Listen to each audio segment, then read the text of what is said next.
صبح کے 7:14 ہوئے تھے جبکہ میں نے اپنے لیے گرم گرم چائے کا کپ بنایا اور اپنے لٹن والے فلیٹ کے سٹنگ روم میں آ کر اپنی صبح کا آغاز چائے کے اس گرما گرم کپ سے کرنے والی تھی۔ چائے کے اس گرما گرم کپ کے ساتھ میں نے اپنا فون آن کیا اور فیس بک پہ میں نے اپنے ایک اکلوتے بیٹے عدیل کی شادی کی تصویریں دیکھیں۔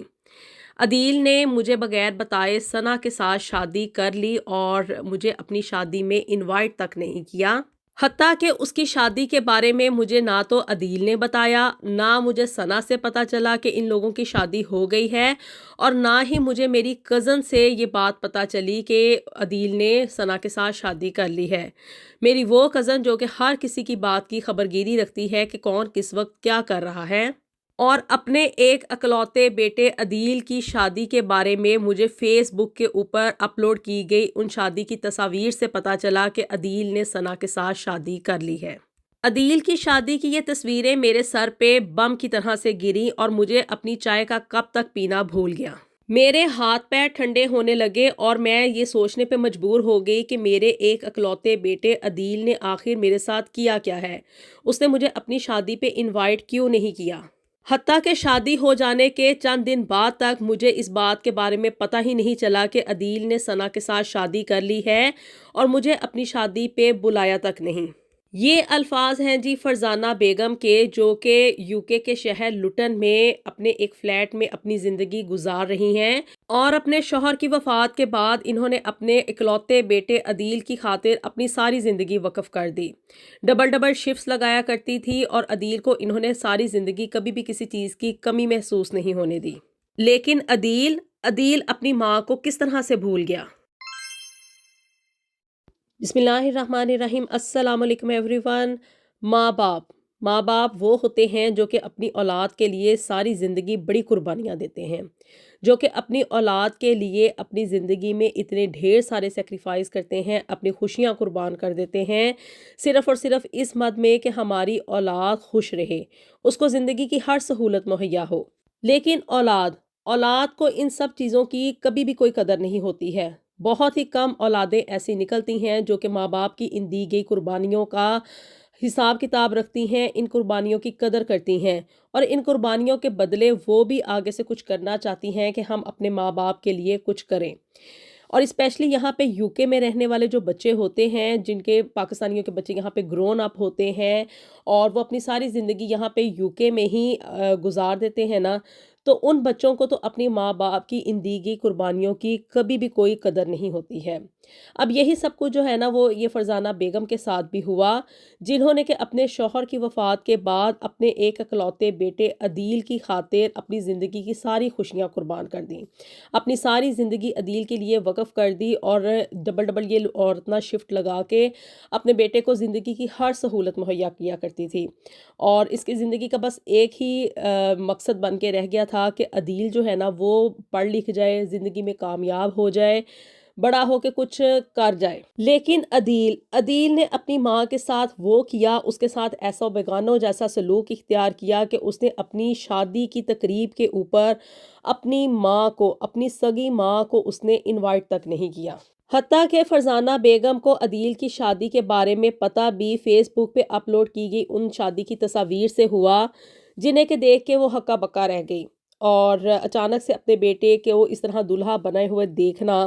جو کہ ہر ماں کے دل کا ارمان ہوتا ہے کہ میرے بیٹے کی شادی ہو اور میں اپنی پسند سے بہو لے کر آؤں، اپنے بیٹے کی شادی میں میں فلاں کپڑے پہنوں گی، میں یہ رسومات کروں گی، یہ ہر ماں کے دل کی ایک خواہش ہوتی ہے۔ اب چاہے وہ ماں پاکستان میں ہی رہ رہی ہو یا وہ ماں جو ہے وہ یہاں پہ UK میں آ کے ایک اسٹرانگ وومن بن جائے، اٹ ڈزنٹ میٹر، لیکن یہ ہے کہ ماں کا دل ہمیشہ اپنے بیٹے کی شادی میں اسی طرح سے ہی جھومتا ہے اور وہی سب کچھ کرنا چاہتا ہے جو کہ ہمارے ہاں ٹریڈیشن ایک چلتا ہے۔ لیکن جی فرزانہ بیگم اپنے ان خواہشات کو، اپنے ان ارمانوں کو پورا نہیں کر سکی، کیونکہ اس کے بیٹے عدیل نے اس کو اپنی شادی پہ بلایا تک نہیں، اس کو یہ نہیں بتایا کہ کون سے دن پہ، کون سی تاریخ پہ، کہاں پہ اور کس طرح سے اس کی شادی جو ہے نا وہ ہونے جا رہی ہے۔ صرف وہ تصویریں دیکھ کے فرزانہ بیگم کے ہاتھ پیر سن ہو گئے، ٹھنڈے پڑ گئے کہ آخر عدیل نے میرے ساتھ کیا ہے۔ بہرحال جی فرزانہ بیگم نے نا اب یہ تصویریں جو کہ اس نے فیس بک کے اوپر دیکھی نا، ان کو کنفرم کرنے کے لیے اس نے عدیل کے نمبر پہ فون کیا۔ 3 وہاں پہ فون کی گھنٹیاں بجیں، اور جبکہ عدیل نے آگے سے فون اٹھایا اور بجائے اس کے کہ وہ کوئی شرمندہ ہوتا یا کوئی اپنی مطلب اس چیز کو ایکسکیوز کو بیان کرنے کی کوشش کرتا، اس نے آگے سے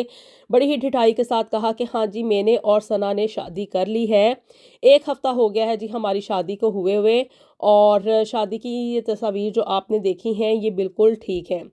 پھر جی فرزانہ بیگم نے پوچھا کہ تم نے آخر مجھے اپنی شادی پہ کیوں نہیں بلایا، یا مجھے یہ کیوں نہیں بتایا کہ کون سے دن، کس تاریخ پہ اور کہاں پہ تمہاری شادی ہونے جا رہی ہے۔ تو جس ثنا نے آگے سے فون پکڑ کے کہا کہ آنٹی، ہم نے صرف جو ہے نا وہ قریبی لوگوں کو، خاندان کے یعنی کہ فیملی کے جتنے بھی قریبی لوگ تھے نا، صرف انہی کو شادی پہ انوائٹ کیا تھا، اور بڑی ہی سادگی کے ساتھ، بڑے ہی مطلب کم لوگوں کی موجودگی میں ہم نے یہ شادی کی تقریب جو ہے نا اس کو کر لیا ہے۔ فرزانہ بیگم نے بس ایک ہی بات کہی کہ قریبی لوگ، خاندان کے قریبی لوگ، کیا میں تم لوگوں کی قریبی نہیں تھی؟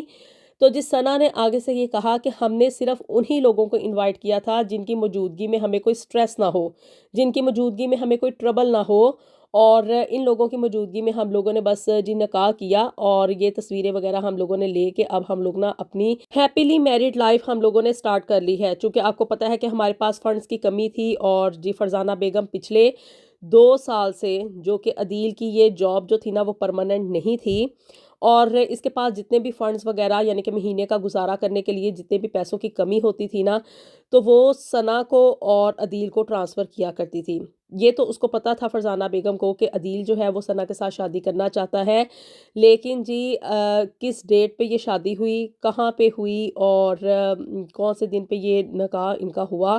اس میں یعنی کہ شادی کی تقریب میں نا فرزانہ بیگم کو نہیں بلایا گیا تھا۔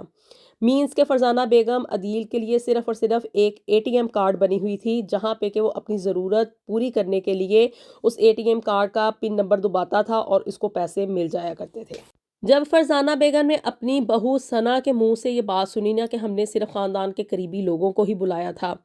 اور ہم نے لمبی چوڑی تقریب نہیں کی،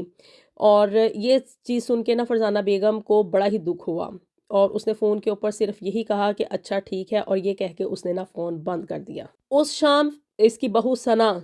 آئی اپنی ساس کو ملنے کے لیے، یعنی کہ فرزانہ بیگم کو ملنے کے لیے، اور آتے ساتھ ہی اس کو ہگ کیا، اس کے گال پہ اس نے بوسہ لیا، اور آگے سے اس طرح سے ثنا بیہیو کر رہی تھی جیسے کہ کچھ ہوا ہی نہیں ہے۔ یہ بڑی ہی ایک نارمل سی چیز ہے کہ بھی فرزانہ بیگم کو شادی کے اوپر نہیں بلایا گیا، حالانکہ یہ کافی عرصے سے جو تھا نا وہ عدیل کا بڑا ہی ساتھ نبھا رہی تھی۔ پہلے اس نے عدیل کو پالا پوسا، اس کو بڑا کیا، اس کی جاب ہوئی، لیکن جی جاب جو تھی نا وہ پرماننٹ نہیں تھی۔ پھر عدیل نے کہا جی کہ میں نے ثنا کے ساتھ شادی کرنی ہے، فرزانہ بیگم اپنے بیٹے کی اس خواہش کو بھی مان گئی، اور ثنا جو تھی نا وہ آگے سے مطلب کہ بھی جیسے یہ برٹش پاکستانی لڑکیاں یہاں پہ ہوتی ہیں نا کہ بھی اپنے شوہر کو اپنے اشاروں پہ نچانا، یہ سب کچھ جو تھا نا وہ اس لڑکی کے اندر پایا جاتا تھا۔ اور کبھی جی ثنا نے یہ ڈیمانڈ کرنی کہ بھی اب ہمارے پاس شادی کے یہ فلاں کپڑے بنانے کے لیے اتنے پیسے کم ہو گئے ہیں، ابھی جو ہے وہ گھر کی مارگیج وغیرہ دینے کے لیے آگے عدیل نے بھی اپنا جو تھا نا وہ فلیٹ وہ مارگیج کے اوپر لے لیا تھا، اب جی فلیٹ کی مارگیج پے کرنے کے لیے اتنے فنڈز کی کمی ہے، اب جی یہ شادی کے زیورات بنانے کے لیے ہمیں اتنے پیسے چاہیے، حتیٰ کہ جو ثنا نے شادی کے اوپر زیور پہنا ہوا تھا نا، جن کی تصویریں اس نے فیس بک کے اوپر اپلوڈ کی تھی اس تقریب میں زیور پہن کے، یہ زیور بھی فرزانہ بیگم نے ہی اس کو بنا کے دیا تھا۔ وہ زیور پہن کے ثنا نے تصویریں تو کھینچ لیں، لیکن زیور بنانے والی کو انوائٹ نہیں کیا، اس کو یہ تک بتانا ان لوگوں نے گوارا نہیں کیا کہ بھی ہماری شادی آج اس دن یہاں پہ ہو رہی ہے، آپ بھی اس میں تشریف لے آئیں۔ حتیٰ کہ فرزانہ بیگم نے نا اندر ہی اندر شادی کی بڑی ساری تیاریاں کر رکھی تھیں، اس نے اپنا مہندی کا، بارات کا، ولیمے کا جوڑا بھی بنا لیا تھا کہ میں اپنے بیٹے کی شادی پہ یہ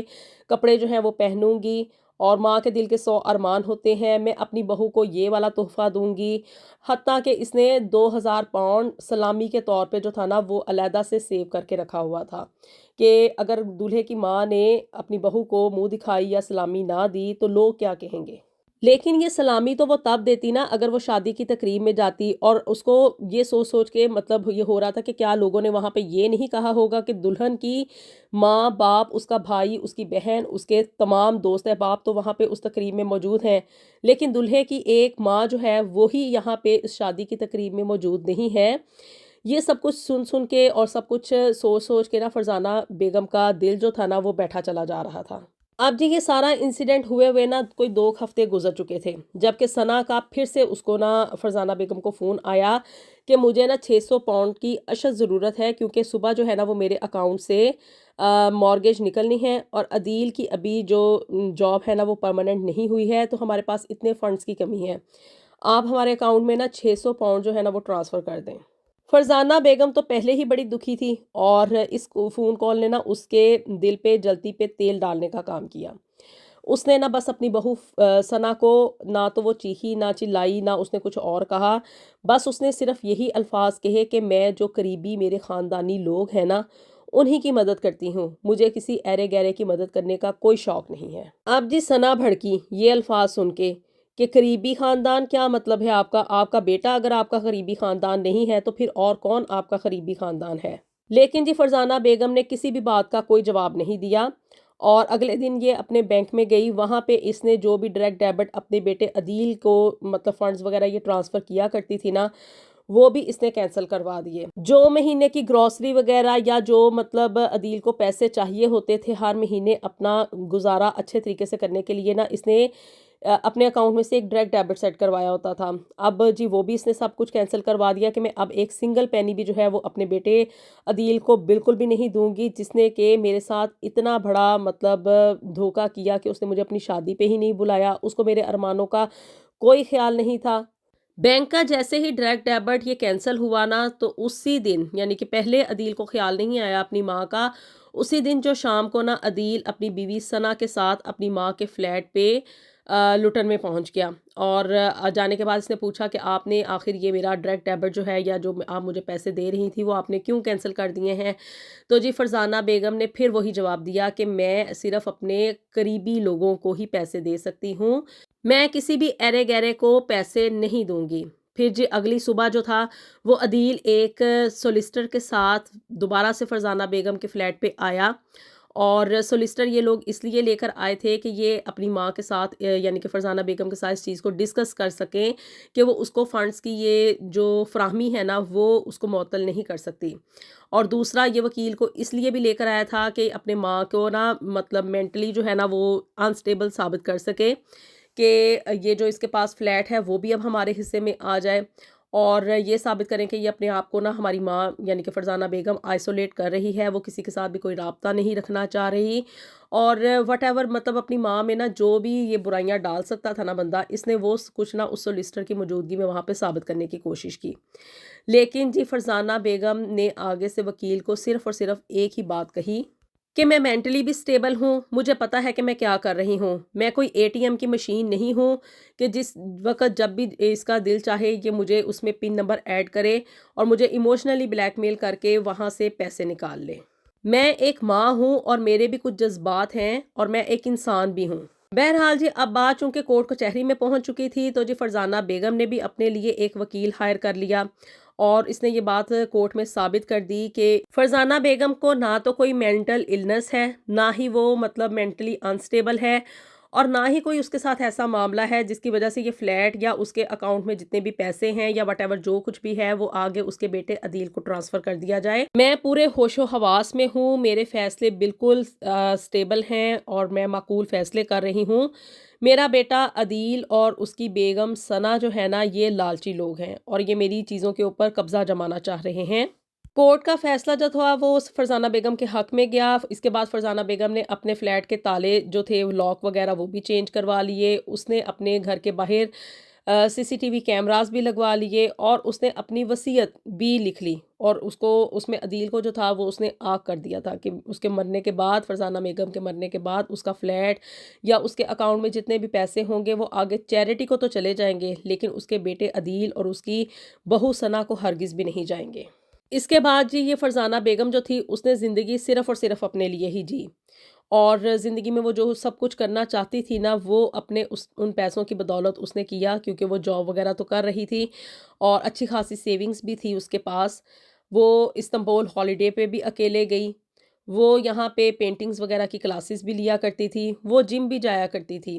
اور وہ ہر کام جو کہ مطلب ایک انڈیپینڈنٹ عورت کے طور پہ، ایک آزاد انسان کے طور پہ وہ کر سکتی تھی نا، اس نے وہ کر کے اپنی زندگی اپنے طریقے سے گزاری۔ اور اس کو بڑا نا دکھ ہوا کرتا تھا کہ میں نے اپنی زندگی کے اتنے قیمتی دن اپنے بیٹے عدیل کی خاطر ان کی خوشیوں کا گلا گھونٹ دیا، اپنے ارمانوں کو میں نے زندہ دفن کر دیا۔ حالانکہ وہ چاہتی تو دوسری شادی بھی کر کے عدیل کو پال سکتی تھی، لیکن صرف اور صرف عدیل کی ایک مینٹل گروتھ کے لیے، اس کی ایک بہترین پرورش کے لیے اس نے ساری زندگی کبھی بھی دوسری شادی نہیں کی تھی۔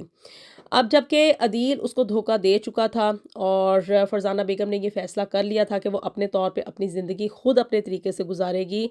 تو اکثر اس کی سہیلیاں یا مطلب ارد گرد کے جو کولیگز تھے نا، وہ اس کو پوچھا کرتے تھے کہ تمہیں تنہائی محسوس نہیں ہوتی، کیا تمہیں اپنے فیصلے کے اوپر کوئی پچھتاوا نہیں ہوتا؟ تو وہ آگے سے کہتی تھی کہ نہیں، بلکہ مجھے اس چیز پہ پچھتاوا ہوتا ہے کہ میں نے اپنی زندگی جو ہے وہ اپنے بیٹے کی خاطر اس وقت اس کو قربان کر دیا جبکہ مجھے یہ فیصلہ کر لینا چاہیے تھا کہ میں دوسری شادی کر لیتی۔ مزید یہ کہ وہ لوگوں کو یہی نصیحت کیا کرتی تھی عورتوں کو کہ عزت کے ساتھ تنہائی اس خاندان سے بہتر ہے جو کہ آپ کو صرف اور صرف ایک ATM کی مشین سمجھتا ہو۔ وہ یہ کہا کرتی تھی کہ میں ایک برٹش پاکستانی ماں ہوں اور میں نے اپنے بیٹے سے بے پناہ محبت کی ہے، لیکن میرے بیٹے نے آگے سے مجھے وہی سبق سکھایا ہے جو کہ یہاں پہ مطلب رہنے والی ہماری جو پاکستانی مائیں ہیں یا جو پاکستانی کمیونٹی ہے وہ اپنی عورتوں کو نہیں سکھاتی ہے۔ وہ یہ کہ ماں ہونا کوئی ملکیت ہونا نہیں ہوتا ہے، کہ اگر ماں کا اپنے بیٹے کے اوپر کوئی حق نہیں ہے تو اسی طرح سے بیٹا جو ہے وہ بھی ماں کے اوپر اپنا حق نہیں جتا سکتا ہے، اور وہ محبت جس کی کہ کوئی قیمت نہ ہو وہ محبت نہیں ہوتی بلکہ وہ سودے بازی ہوتی ہے۔ آپ لوگوں کی کیا رائے ہے کہ فرزانہ بیگم نے یہ جو قدم اٹھایا اور انتہائی قدم اٹھایا کہ اس نے اپنے بیٹے کو اپنی زندگی سے ہی نکال دیا، کیا یہ بالکل صحیح قدم تھا یا کہ اسے درگزر کرتے ہوئے اپنے بیٹے اور بہو کو اسی طرح سے فنڈز جو تھے وہ دیتے رہنا چاہیے تھا، حتیٰ کہ وہ اپنی جو ماں تھی نا اس کو کوئی عزت بھی نہیں دے رہا تھا، نہ اس کو کوئی ریوارڈ دے رہا تھا اور نہ ہی مطلب اس کو وہ مقام دے پا رہا تھا جو کہ اس کی ماں کا حق تھا۔ وہ صرف اور صرف اپنی ماں کو ایک ATM مشین کے طور پر ضرورت کے وقت میں یوز کرتا تھا، جب بھی اس کے پاس پیسے کم ہوتے تھے وہ اس وقت اس کو فرزانہ بیگم کی یاد آیا کرتی تھی۔ اللہ تعالیٰ ہم سب کے لیے دنیا اور آخرت میں ڈھیر و ڈھیر آسانیاں پیدا فرمائے۔ ملیں گے آپ سے نیکسٹ ویڈیو میں بھی something new and something very interesting. Until then Allah حافظ۔